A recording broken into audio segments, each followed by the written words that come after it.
नमस्कार, आप सभी का स्वागत करती हुई चैनल पर। मैं त्यागी में अमरीश और प्रार्थना करती हूँ प्रभु से आप सभी स्वस्थ और सुरक्षित होंगे। इसी आशा के साथ कहानी की शुरुआत करती हूँ। 40,000 से 80,000, 1 करोड़ से 3 करोड़। आखिर पैसा है, कमाया जाता है, आसमान से नहीं टपकता, पेड़ों पर नहीं लगता कि उसको डंडी मारो और उसको झाड़ लो। फिर ऐसा क्यों किया? निकिता ने अपने पति अतुल सुभाष के साथ, और फिर उसको विलन भी बना दिया और उसके ऊपर भारी भरकम धाराएं लगाई। कौन कौन सी धाराएं लगाई हैं और क्या मैटर हुआ कि निकिता की सच्चाई सामने आई है। निकिता को अब गिरफ्तार कर लिया है बेंगलुरु पुलिस ने शनिवार 14 दिसंबर 2024 को, और साथ ही साथ निकिता के भाई अनुराग सिंघानिया, मां निशा सिंघानिया को भी बेंगलुरु पुलिस ने गिरफ्तार कर लिया और बेंगलुरु लेके चली गई है। आगे क्या हुआ और धाराएं कौन कौन सी लगी हैं, अतुल के ऊपर कौन कौन सी धाराएं लगाई थी और अब आगे क्या कार्रवाई हुई है, पूरी कहानी आपको सुनाती हूँ। बस आपसे निवेदन करती हूँ, प्लीज जल्दी से चैनल को सब्सक्राइब कर लीजिए, घंटी दिखाई दे रही है उसको दबाकर ऑल पर भी सेलेक्ट कर लीजिए। मेरे फैमिली मेंबर बन जाइए। मेरी हर खुशी घर परिवार आपसे है। निकिता सिंघानिया ने अपने पति अतुल सुभाष के ऊपर भारी भरकम धाराएं लगाई। 40,000 रुपए गुजारा भत्ता ले रही थी और बेटा जो अभी महज 2-2.5 साल का है, बेटे की परवरिश के नाम पर, जिसे बढ़ाकर उसने 80,000 रुपए कर दिया था, और एलिमनी 1 करोड़ जिसे बढ़ाकर 3 करोड़ कर दिया था, और अपने पति के ऊपर भारी भरकम धाराएं लगाई हैं। 498A पति या उसके रिश्तेदारों के द्वारा क्रूरता करना, 323 हमला करना, 504 शांति भंग करने के लिए जानबूझकर अपमान करना, 506 आपराधिक धमकी। दहेज निषेध अधिनियम 1961 के प्रावधानों के तहत एफआईआर दर्ज की गई है। निकिता ने दावा किया है कि 26 अप्रैल 2019 को उसने अतुल के साथ वाराणसी में पूरे हिंदू रीति रिवाज के साथ विवाह किया था, परंतु जब वह ससुराल में आई तो उसका पति अतुल सुभाष और उसके घर वाले निकिता से 10 लाख रुपए का दहेज मांगने। दहेज न देने की कंडीशन में निकिता के साथ मारपीट करते, उसके साथ गाली गलौज करते और उसको प्रताड़ित करना शुरू कर दिया। निकिता ने बताया कि उसके पिता बीमार रहने लगे, ये सब मेरी प्रताड़ना देखकर, और उसके बाद वह बीमार हो गए और 17 अगस्त 2019 को डेथ हो गई थी। निकिता सिंघानिया का एक सच सामने आया है।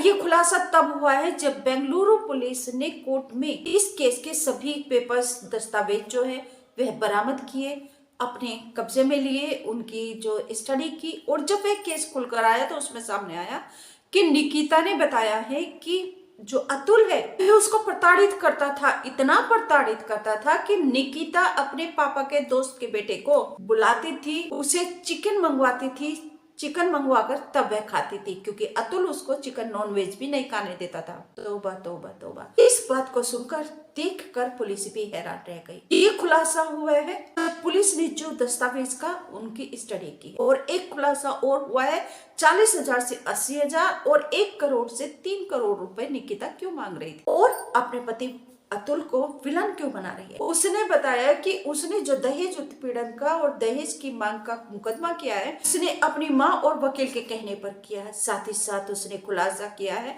जो उसके दस्तावेज पढ़कर मालूम हुआ है। अब जब 11 दिसंबर 2024 को बेंगलुरु पुलिस जौनपुर आई है और वह स्थानीय कोर्ट में गई है, और जो दस्तावेज थे इस केस से संबंधित वह उसने लिए हैं, तो उनके द्वारा पता चला, तब सामने आया है कि कोर्ट में सुनवाई के दौरान 40,000 से 80,000, 1 करोड़ से 3 करोड़ रुपए मांगे गए अतुल सुभाष से। अतुल ने ये कहा कि मैं 80,000 रुपए, 40 तो ऑलरेडी दे रहा हूँ, तो 80,000 रुपए नहीं दे पाऊंगा, मेरी सैलरी इतनी नहीं है कि मैं 80,000 रुपए दूंगा, क्योंकि मेरा अपना भी खर्चा है। अतुल सुभाष ने कोर्ट में ही ये कहा सुनवाई के दौरान। जज रीता कौशिक थी, 3 करोड़ रुपए देने वाला आदमी तो आत्महत्या कर लेगा। इस पर निकिता और उसकी माँ ने कहा कि आप भी आत्महत्या कर लीजिए। अतुल सुभाष ने अपने सुसाइड नोट में और वीडियो में भी ये बताया है कि फैमिली कोर्ट की जज रीता कौशिक वह हंसती रही, और उन्होंने फिर 5 लाख रुपए की डिमांड अतुल सुभाष से कर दी कि आप 5 लाख रुपए मुझे दीजिए तो मैं इस केस को निपटा दूंगी। अब ये पूरा का पूरा मामला ही सब भ्रष्ट है। इस केस के पेपरों की स्टडी करने पर खुलासा हुआ है कि जो अतुल सुभाष ने जब मना किया तो अतुल सुभाष ने यह भी कहा है कि निकिता स्वयं जॉब करती है और वह अच्छा खासा कमाती है, तो फिर मैं 40 के 80,000 और 1 करोड़ के 3 करोड़ रुपए क्यों दूंगा, इससे तो 3 करोड़ रुपए देने वाला आत्महत्या ही कर लेगा। तो तब निकिता ने कोर्ट में ये बताया था कि उसने जौनपुर में एक फ्लैट खरीदा है 60 लाख रुपए की कीमत का। उसकी पूरी सैलरी फ्लैट का किस्त चुकाने में चली जाती है। वह अपने महीने का खर्चा नहीं चला पाती, तो उसको महीने के खर्चे के लिए पैसे की जरूरत है। माँ बेटी ने अतुल सुभाष का उत्पीड़न किया, प्रताड़ित किया उसको। निकिता अपने भाई अनुराग सिंघानिया का एक स्मार्ट किचन खुलवाना चाहती थी बेंगलुरु में ही, तो वह पैसा अतुल सुभाष से चाहते थे। अतुल सुभाष ने अपने सास और साले पर और पत्नी निकिता पर भी आरोप लगाया कि सास निशा सिंघानिया और साले अनुराग सिंघानिया ने उससे 16 लाख रुपए उधार ले रखे हैं और वह 50 लाख रुपए और मांग रहे थे। जब मैंने 50 लाख रुपए देने से मना कर दिया, तो यहीं से सास निशा सिंघानिया और अनुराग सिंघानिया और पत्नी निकिता ने गंदा खेल खेलना शुरू कर दिया। बेंगलुरु पुलिस में अतुल सुभाष के वीडियो, उसके सुसाइड नोट और भाई विकास की शिकायत के आधार पर एफआईआर दर्ज की गई है और तभी 11 दिसंबर 2024 को बेंगलुरु पुलिस जौनपुर उत्तर प्रदेश में आई और यहाँ पर उन्होंने दबिश देना शुरू किया।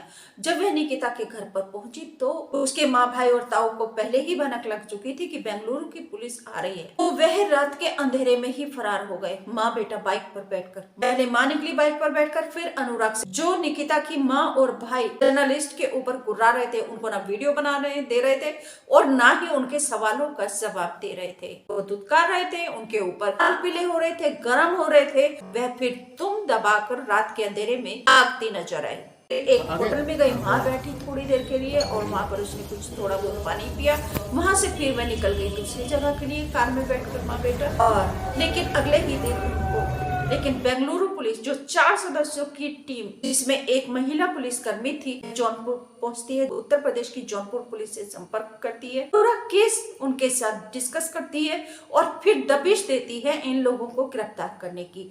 बेंगलुरु पुलिस निकिता के घर पर जाती है और वहां पर जब ये लोग फरार मिलते हैं, ताला लगा हुआ मिलता है, तो बेंगलुरु पुलिस एक नोटिस चस्पा देती है जिस पर लिखा होता है कि 3 दिन के भीतर बेंगलुरु पुलिस को आप रिपोर्ट कीजिए। पुलिस लगातार इन लोगों की गिरफ्तार करने के लिए प्रयास कर रही थी। कोर्ट से उसने केस को भी समझा और इस केस के जो भी रिलेटेड पेपर्स थे, दस्तावेज थे, उनको भी बरामद किया। और फिर बेंगलुरु पुलिस ने शनिवार 14 दिसंबर 2024 को हरियाणा के गुरुग्राम से निकिता को गिरफ्तार कर लिया। उस समय जब वह हांगकांग बाजार के पास थी, पीजी बदलने वाली थी और वह 40,000 के पीजी में रहना चाहती थी। यही कारण था कि ये पैसों की लड़ाई बढ़ती गई और निकिता की माँ इसमें मुख्य भूमिका निभा रही। दस्तावेजों में ये सामने आया। पुलिस की पूछताछ में निकिता ने बताया कि माँ और वकील के एडवोकेट के कहने पर ही मैंने दहेज उत्पीड़न का केस डाला था, दर्ज करवाई थी शिकायत।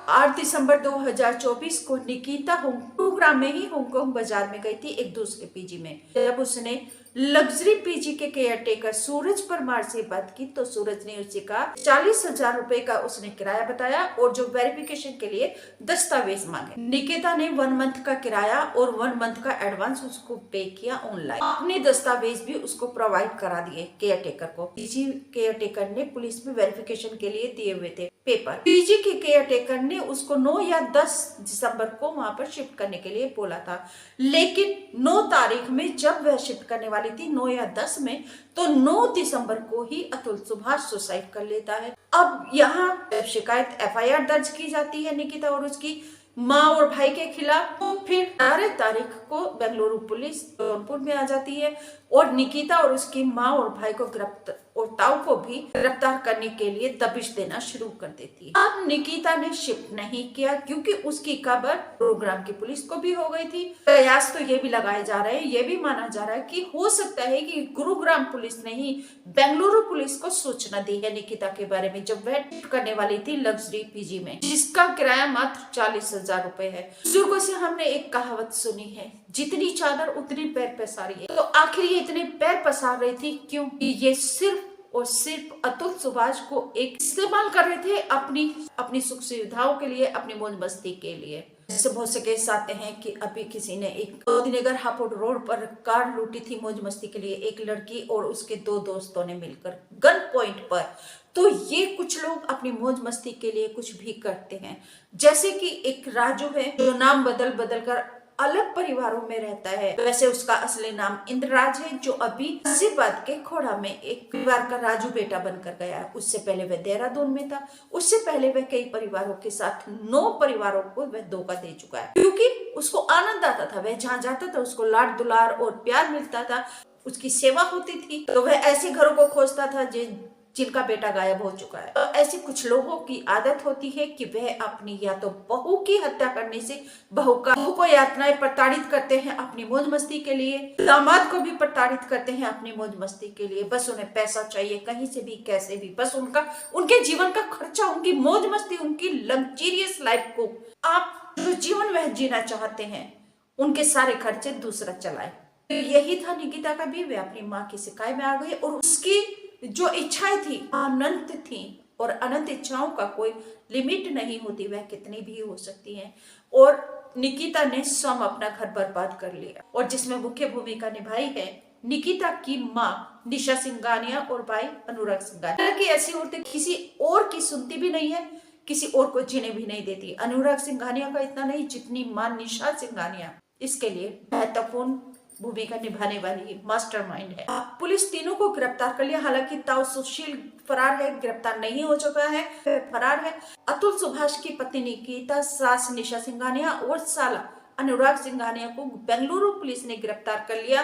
बेंगलुरु लेकर गई। वहां पर जो उनकी स्थानीय अदालत है, कोर्ट है, उसमें उनको वहां पर कोर्ट में पेश करके उनकी हिरासत मांगी है। तो उनको अभी बेंगलुरु पुलिस को 15 दिन की हिरासत मिली है, तीनों लोगों। आप सभी से निवेदन करती हूँ, प्लीज अपने घर को सुरक्षित रखिए, अपने रिश्तों को बनाकर रखिए, अपने रिश्तों की शक्ति को, अपने रिश्तों के वजूद को बनाकर रखिए। रिश्तों से आप है, आपका सम्मान है, आपका स्वाभिमान और गौरव है। अपने पैरों से मत कुचलिए। और आपसे पुनः निवेदन करती हूँ, प्लीज चैनल अभी तक सब्सक्राइब नहीं किया तो घंटे को जल्दी से सब्सक्राइब करके घंटे को दबा दीजिए, ऑल पर सेलेक्ट कर लीजिए, मेरे फैमिली मेंबर बन जाइए। वीडियो को लाइक करके शेयर भी जरूर कर दीजिए, ताकि ये वीडियो हर एक बहन भाई तक पहुंच जाए। और मैं आप सभी से पुनः निवेदन करती हूँ, प्लीज अपने रिश्तों की कद्र कीजिए और समर्पित भाव से इन रिश्तों को निभाइए। इन रिश्तों का आनंद एक दूसरे के साथ समर्पण करने से होता है। नमस्कार, थैंक यू।